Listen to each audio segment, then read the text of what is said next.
किसी मुल्क के होने का गवाह उसकी शायरी है। वह रो रहा था, इसलिए उसे संभालने के लिए मैंने उसका हाथ थामा। और शिकार हत्यारे का प्रेमी होगा, आंसू रोकने का कोई तरीका नहीं है।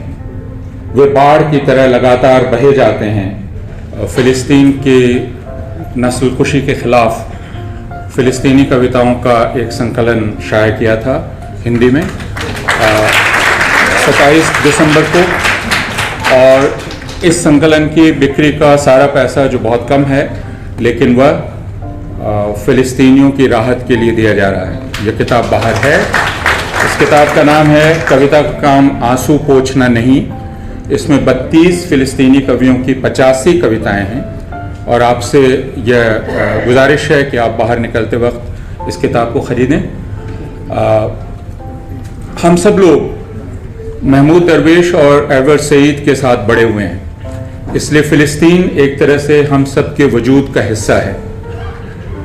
और इस वजह से जब हम आज ये सुनते हैं कि फिलिस्तीन खाली जमीन थी, कोई वतन नहीं, कोई मुल्क नहीं, किसी मुल्क के होने का गवाह उसकी शायरी है। और फिलिस्तीनी शायरी पूरी दुनिया की हर जुबान में अब मौजूद है, और इस वजह से हम उसे हिंदी में लाए, क्योंकि जब फिलिस्तीनी आवाज़ का गला घोंटने की कोशिश की जा रही है तो ज़रूरी है कि हम अपनी सारी ज़ुबानों में उस आवाज़ को ले जाएं। मैं उसमें से सिर्फ एक कविता पढ़ रहा हूँ जो ज़कारिया मोहम्मद की है। अरबी से अंग्रेज़ी में इसका तर्जुमा किया है लीना तुफाहा ने, और हिंदी में निधीश त्यागी और मैंने अनुवाद किया है।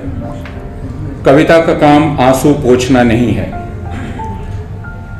वह रो रहा था, इसलिए उसे संभालने के लिए मैंने उसका हाथ थामा, और आंसू पोंछने के लिए मैंने उसे कहा, जब दुख से मेरा गला रुंध रहा था, मैं तुमसे वादा करता हूं कि इंसाफ जीतेगा आखिरकार और अमन जल्दी ही कायम होगा।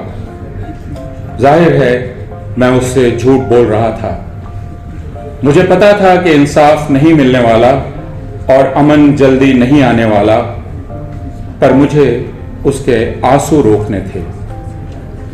मेरी यह समझ गलत थी कि अगर किसी चमत्कार से हम आंसुओं की नदी रोक लें तो सब कुछ ठीक ठाक तरह से चल निकलेगा। फिर चीजों को हम वैसे ही मान लेंगे जैसी वे हैं। बेरहमी और इंसाफ एक साथ मैदान में घास चरेंगे। ईश्वर शैतान का भाई निकलेगा और शिकार हत्यारे का प्रेमी होगा। पर आंसू रोकने का कोई तरीका नहीं है। वे बाढ़ की तरह लगातार बहे जाते हैं और अमन की रवायतों को तबाह कर देते हैं।